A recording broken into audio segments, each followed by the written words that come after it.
Beauty एक गरीब बच्चा था जिसे बचपन में उसके पिता ने उसकी टैलेंट की कमी के लिए ताने दिए और बुली किया। वो हमेशा अपनी जीनियस बहन कज़ुकी की परछाई में जीता रहा, जिसने अपने एक्स्ट्रॉर्डिनरी टैलेंट से पूरे परिवार को अमीर बना दिया। लेकिन एक दिन जब एक भयानक ट्रेजेडी उनके घर पर आई, यूजी ऑर्फन बन गया। कुछ इविल लोगों ने उसे ट्रेन किया ताकि वो दुनिया का सबसे कोल्ड हार्टेड एलीट सोल्जर बन सके। उसकी जिंदगी इतनी पेनफुल थी कि कोई भी देखकर कांप उठे। उसके पेरेंट्स ने हमेशा उसे इग्नोर किया क्योंकि उसमें वो हुनर नहीं था जो काजुकी में था। काजुकी का टैलेंट बचपन से ही रिमार्केबल था। उसकी स्केचेस ने कई कॉम्पिटिशंस जीते और पेंटिंग्स लाखों में बिकने लगी। यूजी उससे दूर भागा था क्योंकि लोग उसका मजाक उड़ाते थे, लेकिन काजुकी ही एकमात्र थी जो उसका साथ देती थी। वो उसके हर बेकार ड्राइंग्स को भी संभाल कर रखती ताकि यूजी का कॉन्फिडेंस बना रहे। लेकिन पिता के तानों से तंग आकर एक दिन यूजी ने अपनी ही ड्राइंग्स फाड़ दी। एक दिन यूजी के घर एक अजीब आदमी आया और बोला, क्या तुम इस खास बॉक्स से एक चॉकलेट लेना चाहोगे? उसी वक्त उसके पिता ने उसे फिर इंसल्ट किया, तू हमारे लिए एम्बैरेसमेंट है। सालों बाद काजुकी ने अपना टैलेंट छुपा लिया और पेरिस की आर्ट स्टडीज छोड़ दी ताकि वो यूजी के साथ वक्त बिता सके। वो नहीं चाहती थी कि यूजी उनके पिता जैसा अकेला इंसान बने। काजुकी की पेंटिंग्स अब पूरे घर की इनकम बन चुकी थी, लेकिन यूजी को बस सूखी बासी रोटी मिलती जिसे वो पानी में भिगोकर खाता। काजुकी ने जब ये देखा तो चिल्लाई, फ्रिज से कुछ खा लो। लेकिन यूजी बोला, माँ पापा नाराज होंगे। एक दिन जब यूजी ने बताया कि वो एक लड़की दोस्त के साथ था, काजुकी को जलन हुई। वो बोली, मुझसे पूछे बिना किसी लड़की से दोस्ती मत करना। यूजी चुप रहा और काजुकी ने उसका हाथ पकड़ते हुए कहा, मैं तुम्हारे लिए सही लड़की खुद ढूंढूंगी। काजुकी ने एक नॉर्मल हाई स्कूल में एडमिशन लिया और खुद को छुपाने के लिए बास्केटबॉल टीम ज्वाइन कर ली। उसके दोस्त बस उसके चेस बोर्ड के पॉन्स बन चुके थे जिन्हें वो आसानी से मैनिपुलेट करती थी। लेकिन जो चीज यूजी को सबसे ज्यादा डराती थी वो थी काजुकी की अपने माँ बाप को भी कंट्रोल करने की पावर। फिर भी यूजी अपनी बहन पर डिपेंड करता रहा, चाहता था कि ये सब कभी ना बदले। लेकिन फिर वो दिन आया, एक भयानक ट्रेजेडी। एक बस खाई में गिर गई और सिर्फ एक लड़की बची, रेड हेयर वाली लड़की। यूजी के पिता डिप्रेशन में चला गया और शराब में डूबता चला गया। उसका गुस्सा बढ़ता गया और माँ ने यूजी को छुपाना शुरू कर दिया। हर रात यूजी बस अपने पिता की चिल्लाहटें सुनता और माँ की आवाज, आई एम सॉरी। वो अब सबसे बुरा पिता बन चुका था। यूजी और उसकी माँ भागकर एक नए घर में चले गए जहाँ पहली बार उसने माँ के हाथों का खाना खाया और महसूस किया कि शायद ये ही असली जन्नत है। भले ही वो गरीब थे लेकिन अपने पिता से दूर वो सच में खुश थे। लेकिन उनकी ये शांति ज्यादा दिन टिक नहीं सकी। एक साल बाद उसके पापा ने उसे ढूंढ लिया। उस दिन यूजी के पिता ने उसे जोर से फ्रिज में धक्का दे दिया और उसी पल यूजी ने ठान लिया, एक दिन वो इन्हें खत्म कर देगा। उसे अपनी बहन की बात याद आई, अगर तुम्हें किसी को मारना पड़े तो किस हाथ से मारोगे? यूजी ने माँ को गले लगाया और माँ ने कहा, इस बार हम कितनी दूर भागे। माँ ने उसे अपने सारे पैसे दिए और कहा, तुम स्टेशन जाओ, मैं पीछे से आ जाऊंगी। यूजी बिना कुछ सोचे दौड़ पड़ा, लेकिन घंटों बाद उसे एम्बुलेंस सायरन सुनाई दी। जब वो घर लौटा तो देखा उसके पिता बुरी तरह घायल थे, लेकिन माँ अब वो कभी उससे बात नहीं कर सकती थी। यूजी की होश गुम हो गई और जब आँख खुली तो वो हॉस्पिटल में था। माँ का एक नोट उसके पास था, माफ करना बेटा, शायद मुझसे ही कुछ गलती हुई। अब यूजी ऑफिशियली एक ऑर्फन बन चुका था। तभी वो मिस्टीरियस आदमी रे आया और यूजी को गोद ले लिया। रे ने यूजी को अपनी छोटी बहन की तरह तैयार करना शुरू कर दिया। यूजी उसे नजरअंदाज करता रहा, लेकिन अब उसके पास खाने और सोने की जगह थी। एक रात रे का बॉडीगार्ड उसे हार्म करने आया, लेकिन यूजी ने उसे खत्म कर दिया। रे चौंका लेकिन बोला, गुड, तुमने खुद को डिफेंड किया जैसे करना चाहिए था। यूजी ने पूछा, क्या आप मुझसे नाराज हैं? रे बोला, नो, अब मैं तुम्हें एक टूल बनाऊंगा। और फिर यूजी को एक मिलिट्री कॉम्पाउंड भेज दिया गया जहाँ उसके दिन शुरू हुए दुनिया के सबसे कोल्ड हार्टेड सोल्जर बनने के लिए। यूजी अब रे का फेवरेट प्यूपल बन चुका था, लेकिन इससे बाकी बच्चे और ज्यादा उसे बुली करने लगे। उस जगह पर बस एक इंसान था जो उसके साथ अच्छा था, मार्लिन नाम की एक लड़की जिसे अपने पास्ट की कोई याद नहीं थी। वो यूजी की देखभाल करती, यहाँ तक कि अपना खाना भी बचाकर उसे देती। यूजी को लगता था बस वही एक इंसान है जिस पर वो भरोसा कर सकता है। रे, जिसे इस आइलैंड पर लोग ऑस्लो कहते थे, यूजी को असली नाइव्स से ट्रेन करता था। उसे सिखाया गया, किल बिफोर यूर किल्ड। ऑस्लो ने उसे ब्रेन वॉश कर दिया था, ये मानने पर मजबूर कर दिया कि इस दुनिया में उसका कोई नहीं, यहाँ तक कि उसका खुद का परिवार भी उसका दुश्मन है। फाइनल एग्जाम का दिन आया और उसका टेस्ट था, सामने खड़े इंसान को मार देना, लेकिन वो इंसान और कोई नहीं, मार्लिन थी। यूजी ने उस पर अटैक किया। उसकी स्पीड, उसकी ताकत सब ज्यादा था। वो मार्लिन को बार बार गिराता गया, लेकिन तभी उसे माँ की यादें आने लगी। जब उसके पापा ने माँ को मारा था, वही सारे विजुअल्स उसकी आंखों में घूमने लगे। उसका माइंड टूटने लगा। मार्लिन ने इसका फायदा उठाया और उसे नीचे गिराकर उस पर वार करने लगी। यूजी सोचने लगा, ये सब शायद उसकी पनिशमेंट है, उस गुनाह की सजा जो उसने अपने पिता को मारकर की थी। यूजी हार गया और ऑस्लो के लिए एक डिसअपॉइंटमेंट बन गया। जेल सेल में मार्लिन आई उसकी पटियां करने करने और रोते हुए माफी मांगने। वो रोज उससे बात करती रही, उसे खाना देती रही। और फिर आया उसका ग्रेजुएशन डे। मार्लिन ने कहा goodbye, I'll see you again। लेकिन वो आखिरी बार था जब यूजी ने उसे देखा या उससे बात की। नर्स ने उसे रिवील किया। यूजी को उस दिन एक दिल तोड़ देने वाली खबर मिली जब उसे पता चला कि मार्लिन अपनी पहली जॉब के बाद मर चुकी है। यूजी सोचता रहा काश वो उसे उस दिन हराने के बजाय उससे सख्ती करता तो शायद उसे बचा सकता। ग्रेजुएशन के बाद यूजी ने अपना पहला असैसिनेशन मिशन लिया। वो एक रिच आदमी के रूम में मेड बनकर घुसा और जैसे ही वो आदमी डिस्ट्रैक्ट हुआ यूजी ने उसे खत्म कर दिया। इसके बाद उसका हर मिशन सक्सेसफुल रहा। लेकिन एक दिन लॉ एनफोर्समेंट ने ओस्लो के घर पर हमला कर दिया। वो सारे गार्ड्स को मारते हुए अंडरग्राउंड स्टील डोर तक पहुंच गए और जब उसे उड़ा दिया तो उन्हें वहां बस एक व्हाइट हेयर्ड बच्चा मिला जो और कोई नहीं यूजी था। उसके सफेद बाल नीचे गिर रहे थे और मसाको को एहसास हुआ कि उसे कोई इंटरेस्टिंग चीज मिल गई है। ओस्लो तो पानी के रास्ते से भाग गया लेकिन मसाको यूजी को अपने साथ जापान ले गई और जेबी भी उनके साथ गया ताकि वो दोनों पर नजर रख सके। हॉस्पिटल में मसाको ने यूजी को धमकाया 40 सेकंड्स में बेड से उठ जा और उसके सिर पर मार दिया। जेबी चिल्लाया B gentle with the kid, लेकिन यूजी को कभी काइंडनेस मिली ही नहीं थी। उसे समझ ही नहीं आता रिएक्ट कैसे करे। मसाको ने उसे फिर भी गार्बेज की तरह ट्रीट किया और कहा अब मैं तुम्हारा गॉड बनूंगी। जब उसने यूजी के कपड़े बदलने को कहा वो सब शौक में थे। उसका शरीर जख्मों और गोली के निशानों से भरा था और हफ्तों से उसने कुछ खाया तक नहीं था। मसाको ने जेबी से कहा जल्दी ड्रिंक्स लेकर आओ। डिनर टेबल पर सबके लिए खाना रखा गया था लेकिन यूजी ने एक भी निवाला नहीं खाया। एक मक्खी उसके पास आई और उसने उसे हाथ से कुचल दिया। जैसे ही उसने उस क्रश्ड फ्लाई को देखा उसका माइंड फ्रीज कर गया और वो जोर से चीख पड़ा। डर के मारे उल्टी कर दी। असाको उसके पास आई और बोली मेरे घर में मत उल्टी कर। रात को जब यूजी सो रहा था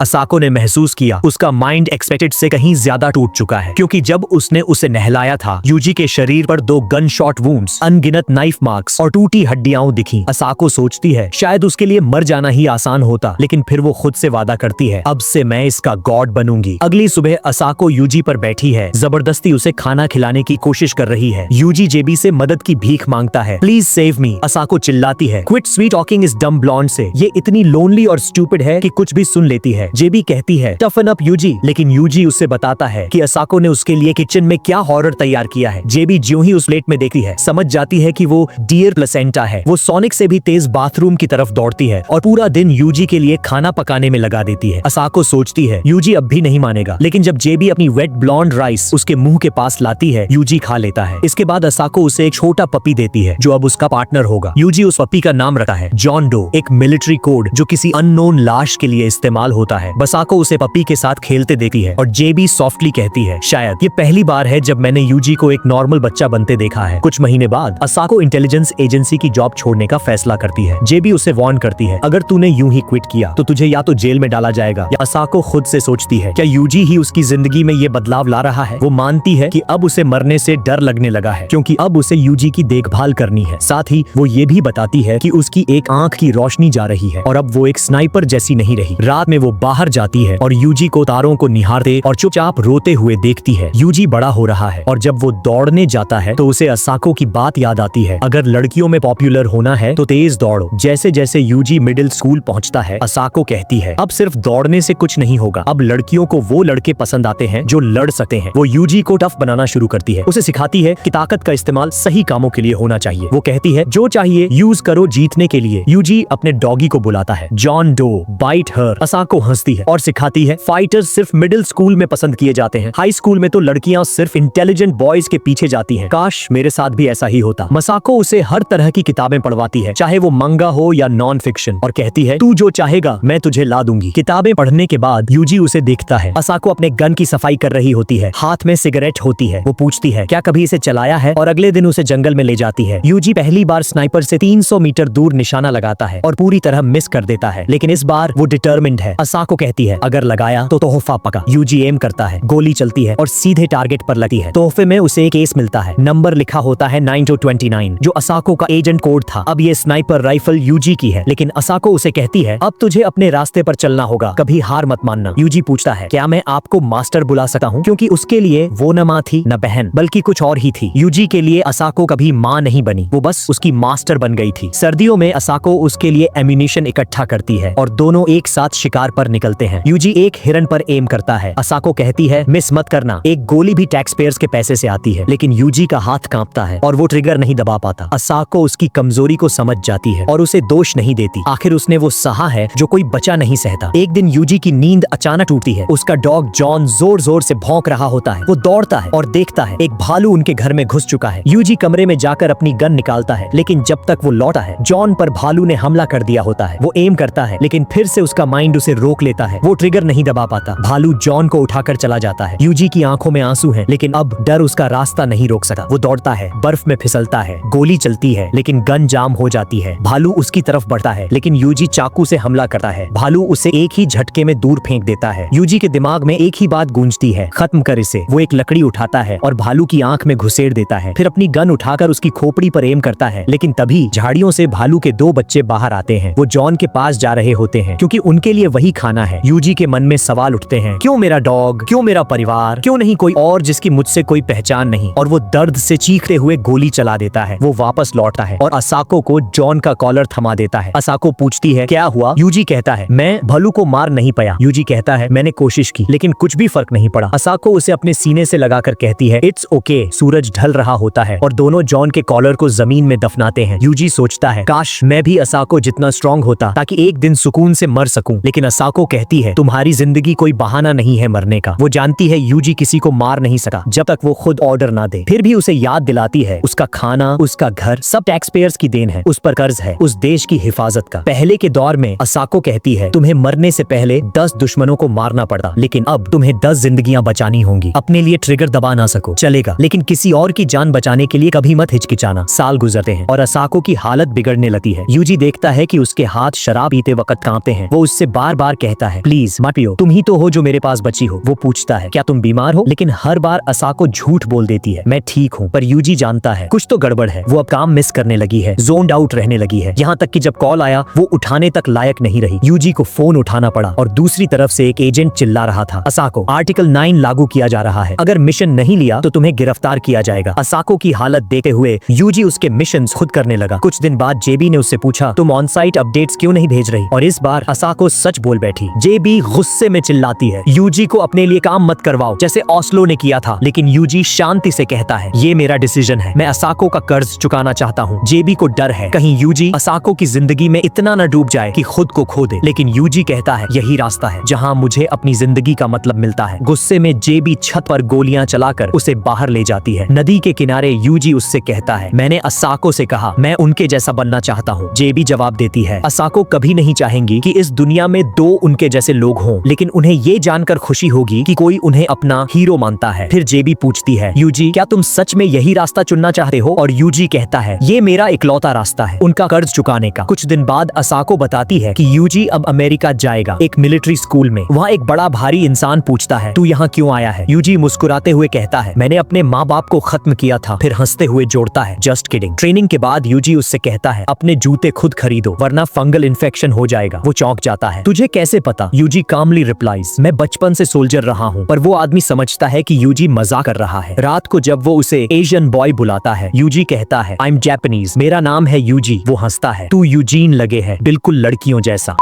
उसने हंसते हुए कहा, मेरा नाम डैनी बोनर है। यूजी कुछ नहीं बोलता, बस उसे देखता है। डैनी हंसते हुए यूजी को बुलाता है, शॉर्टी। यूजी हार मान लेता है, ठीक है भाई, जो बुलाना है बुला लो। अगले दिन कमांडर यूजी के मुंह पर थप्पड़ मारता है, तुझे असाको ने पाला है, गर्व कर इस थप्पड़ पर।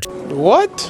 ट्रेनिंग के दौरान डैनी पीछे रह जाता है। यूजी रुको यार। यूजी पलटकर कहता है, स्मोकिंग छोड़ दो, तभी साथ दौड़ पाओगे। स्विमिंग में भी डैनी थकने लगता है। तब यूजी पूछता है, अगर कोई लड़की डूब रही हो जो बिग प्लॉट वाली हो तब क्या करोगे? डैनी को जैसे रफ्तार मिल जाती है, शार्क से तेज तैरने लगता है। लंच टाइम पर डैनी फिर मजाक उड़ाता है, यूजी तेरा नया चेहरा क्या चल रहा है? यूजी कहता है, कमांडर ने आज बहुत टॉर्चर किया। डैनी हंसता है, वो गोरिली कभी शादी नहीं करेगी। पर यूजी सोच में डूब कर कहता है, मुझे तो वो अट्रैक्टिव लगती है। डैनी घबरा जाता है, तू पागल है क्या? इतने में पीछे से एनी आकर डैनी को सीधा पनिश करती है।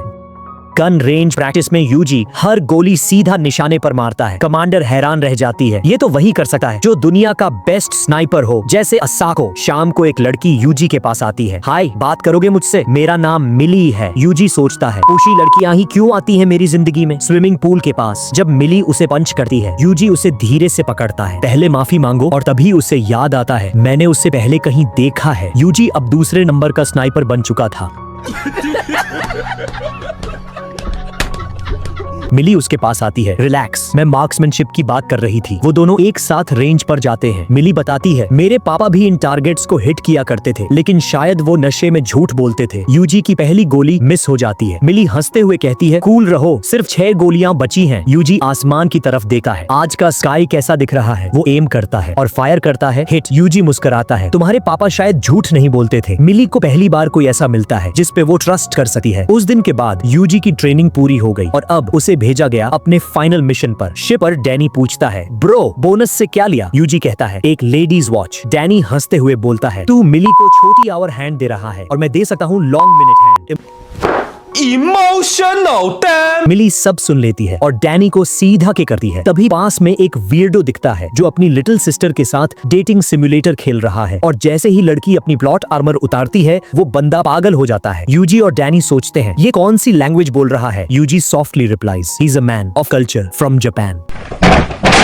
डे बाय डे यूजी को कॉन्फिडेंस बिल्ड करने के लिए कमांड्स मिलती रही, और फिर आया वो दिन जब उन्हें फॉरेस्ट में रियल बैटलफील्ड पर उतारा गया। यूजी अपने स्क्वाड की तरफ देखता है। एक एरिजोना का कार थीफ, एक लड़की जो कभी वॉशरूम में खुद को बेचती थी, एक एनिमे ओटाकू जो अपनी ही बहन को चाहता है, और एक स्नाइपर जो किसी को मार ही नहीं सका। ये थे आर्मी के सबसे बेकार लोग। तभी डैनी पूछता है, ब्रो वो बर्ड दिख रहा है, खाने के लिए शूट करेगा? यूजी निशाना लगाता है, गोली चलाता है, हिट, लेकिन फिर अचानक उल्टी करने लगा है। अगर एक चिड़िया को मारना ऐसा लगता है तो किसी इंसान को मारना कैसा होगा? अब वो टेंट में है और फील्ड इंटरव्यू में एक्टिंग कमांडर से मिलते हैं। उनकी ट्रैप्स लगाने वाली ड्यूटी शुरू होती है, लेकिन एक रात यूजी को एहसास होता है दुश्मन उनकी तरफ बढ़ रहा है। सब पोजीशन में आते हैं, बैटल शुरू होता है। यूजी फायर करता है, एनिमी डाउन, लेकिन फिर उल्टी। उसके दोस्त आगे वॉर लाइन पर लड़ते हैं, रीइंफोर्समेंट्स का इंतजार करते हुए। यूजी डरने लगता है। तभी कमांडर कहता है, अपनी आंखें बंद कर यूजी, सोच, ये लोग तेरे दोस्त, तेरा फैमिली मर सकते हैं, जिनके साथ उन्हें इतनी जिंदगी गुजारी वो खत्म हो सकते हैं। यूजी बस देख रहा है। वो लोग जिनके साथ उसने खाना खाया था, हंसी बांटी थी, वो अब उसके लिए जान दे रहे थे। वो सिर्फ साथी नहीं थे, अब उसका परिवार बन चुके थे। तभी कमांडर कहता है, दुश्मन इंसान नहीं है, मारते वक्त हिचकिचाना ठीक है, लेकिन चुप बैठना और अपने परिवार को मरते देखना नहीं। मैं जिम्मेदारी लेता हूँ, फायर कर यूजी। यूजी एक एक कर दुश्मनों को गिराने लगता है, हर गोली सीधी टारगेट पे, कोई भी मिस नहीं। पूरा एनिमी फ्रंट लाइन ढेर हो जाता है। यूजी और लड़ना चाहता है, लेकिन कमांडर उसे रोकता है। सब खत्म हो चुका है यूजी, अब आराम कर। वो बेहोश हो जाता है। आंख खुलती है मिली की गोद में। वो कहती है, सब बच गए, सिर्फ तुम्हारी वजह से। हम एक दूसरे का साथ कभी नहीं छोड़ेंगे और मैं तुम्हें कभी मरने नहीं दूंगी। अब इतने युद्ध के बाद यूजी का दिल मजबूत हो गया था, लेकिन डैनी वो रास्ता भूल चुका था। डिप्लॉयमेंट खत्म होती है, सभी जिंदा वापस लौटे हैं। डैनी मिली से पूछता है, अब तेरा बॉयफ्रेंड जा चुका, तू ठीक रहेगी? मिली कहती है, हमने एक दूसरे को गुड बाय कह दिया था, रिश्ता खत्म कर दिया। डैनी बोलता है, तो क्या मैं तेरा दिल ठीक कर सकता हूँ अपनी टेनेशर से? Stop it, get some help. Mili बस खिड़की से बाहर देखती है। जैसे जैसे शाम ढलती है, जे भी ऊपर देखती है और भगवान से दुआ करती है कि यूजी जहां भी हो उसे खुशी मिले, एक नई जिंदगी मिले। गैदरिंग ट्वाइलाइट में यूजी एक प्लेन में सवार होता है, अपने पहाड़ों की ओर लौटे हुए। वही रास्ते, वही हवा, सब कुछ वैसा ही लगता है। वेलकम होम कहने वाली कोई और नहीं, असाको थी। वो देखती है यूजी की आंखों में और कहती है, तू अब और मैच्योर लग रहा है। यूजी की आंखें भर आती हैं। असाको, तुम्हारा चेहरा देखकर पहली बार लगा कि जिंदा होना अच्छा है। मैं नहीं जानता कि मुझे अपनी जिंदगी से क्या करना है, लेकिन मैं इसका हर पल तुम्हें देना चाहता हूँ। इसके बाद यूजी का आखिरी ट्रेनिंग सेशन खत्म होता है वैंकूवर इंटरनेशनल एयरपोर्ट पर, और वही आखिरी बार था जब उसने डैनी की मुस्कुराती हुई शक्ल देखी थी। जब सब रो रहे थे, यूजी बस सोच रहा था, डैनी का मजाक अब खत्म होगा। कुछ महीने बाद स्पेन में एक मिशन के दौरान जेबी की कॉल आती है, यूजी फौरन घर लौटो, असाको गिर पड़ी है। यूजी को जैसे ही खबर मिली, वो बिना एक पल गंवाए वापस लौट आया। असाको की हालत हर पल बिगड़ती जा रही थी। जेबी उसे बताती है, वो बार बार बेहोश हो रही है और अब ज्यादा देर तक सोई रहती है। यूजी भागा है उसके पास, उसका हाथ थामता है और कहता है, माफ करना असाको, आने में देर हो गई। यूजी की आंखों में आंसू हैं। क्या तुम मरने वाली हो? असाको मुस्कुराती है, हाँ, और माफ करना, मैंने झूठ कहा था कि मैं तुम्हारे साथ हमेशा रहूंगी। यूजी रोता है, मैंने अभी तुमसे सब कुछ सीखा भी नहीं। लेकिन असाको उसकी आंखें पोंछते हुए कहती है, रोना बंद करो यूजी, मर्द बनो जैसे मैंने सिखाया था। अब जब मैं मरने वाली हूँ, मुझे समझ आया मेरा जीवन का मतलब सिर्फ एक चीज था, तुम्हें बचाना। यूजी फूट फूट कर कहता है, इस बेवफा दुनिया में तुम ही मेरी एकमात्र उम्मीद थी। मैंने जीना सीखा सिर्फ तुम्हारे लिए। असाको असाको उसकी आंखों में दिखती है। अब जियो यूजी अपने लिए, क्योंकि यही तो वो इंसान है जिसे मैं बनाना चाहती थी। यूजी उसे जाने नहीं देना चाहता था। किसने इजाजत दी तुम्हें मरने की? भगवान ने। तो फिर मैं खुद उस भगवान से लड़ जाऊंगा। असाको मुस्कुराती है। इतने बचपने बंद करो यूजी। और आखिरी बार वो दोनों साथ बैठे चुपचाप बस सितारों को निहारते हुए। असाको कहती है, याद है जब तुम पहली बार आए थे तो बाहर बैठकर रो रहे थे और सितारों को देख रहे थे? यूजी धीरे से कहता है, हाँ, पर अब याद नहीं किस बारे में सोच रहा था। असाको हंसते हुए कहती है, मुझे पता था यही जवाब दोगे। फिर वो थक चुकी थी। यूजी, क्या मैं अब सो सकती हूँ? यूजी उसका हाथ थामते हुए कहता है, हाँ सो जाओ। और वो फिर कभी नहीं जागी। उसका शरीर ले गए जेबी के लोग, और जब उसे जलाया गया राख में एक बुलेट मिला, जैसे ये भी उसका हिस्सा हो हमेशा के लिए। यूजी अब अकेला है, पर उसे एक वादा निभाना है 5 लोगों को बचाने का, क्योंकि यही एक मकसद बचा है अब उसकी जिंदगी में। लेकिन एक दिन मैं फिर मिलूंगा असाको सितारों के पार। उसने वादा किया था हम दोनों मिलकर एक दिन बाइक ट्रिप पे जाएंगे, पर वो वादा अधूरा रह गया। यूजी उठता है, जेबी से कहता है, मैं सफर पे जा रहा हूँ, जहाँ भी ये हवा ले जाए, पर मैं वापस लौटूंगा, ये वादा है। उसे उम्मीद नहीं थी कि जेबी उसे इतनी आसानी से जाने देगी, क्योंकि अब रातें अकेली हो जाएंगी। यूजी असाको की बाइक उठाता है और निकल पड़ता है एक अनजाने सफर पर। दिन बीते हैं, बारिश में भीगते हुए, जंगलों में डेरा डालते हुए। रास्ते में जूलिया को मैसेज करता है, आई लव यू। एक जगह उसकी बाइक खराब हो जाती है, वो उसे खींचते हुए चलता है। तभी एक आदमी आता है और कहता है, कहीं लिफ्ट चाहिए? यूजी हंसते हुए कहता है, मैं तो बस एक पागल हूँ जो बिना मंजिल के भाग रहा है। वो आदमी हंसता है, कितनी अच्छी बात है, जवानी में यही तो करना चाहिए। Pause, realisation. शायद यूजी को समझ आता है वो जो खो गया है वो जवानी की वो आग है। रात में वो जेबी को ईमेल करता है, मैं घर लौट रहा हूँ। घर पहुंचकर वो एक ड्रिंक निकालता है, असाको की कब्र पर रखता है, माफ करना, बिना समझे ही वापस आ गया और तुम्हारी बाइक भी तोड़ दी। तभी उसे असाको की आवाज सुनाई देती है, मजा आया सफर में? यूजी मुस्कुराता है, हाँ अच्छा लगा, पर अब समझ नहीं आ रहा आगे क्या करूं। शायद जो कमी है वो सिर्फ जवानी की एक नई शुरुआत है। शायद मुझे वापस स्कूल जाना चाहिए। लेकिन तभी यूजी की कहानी रुक जाती है, क्योंकि मिलिट्री कमांडर्स से एक सख्त आदेश आता है, complete the mission under article 9, failure is not an option. और मना करना मतलब देशद्रोह। यूजी बिना कुछ कहे प्रोन पोजीशन में आता है, टारगेट को एम करता है, और तभी उसे सुनाई देती है वो म्यूजिक बॉक्स जो कभी असाको उसके लिए बजाया करती थी। वो लफ्ज जो उसे वो इंसान बना गए जो आज है। टारगेट अब उसकी स्कोप में कंफर्म हो चुका है, लेकिन यूजी की आंखों में एक डर, एक रियलाइजेशन चमकती है।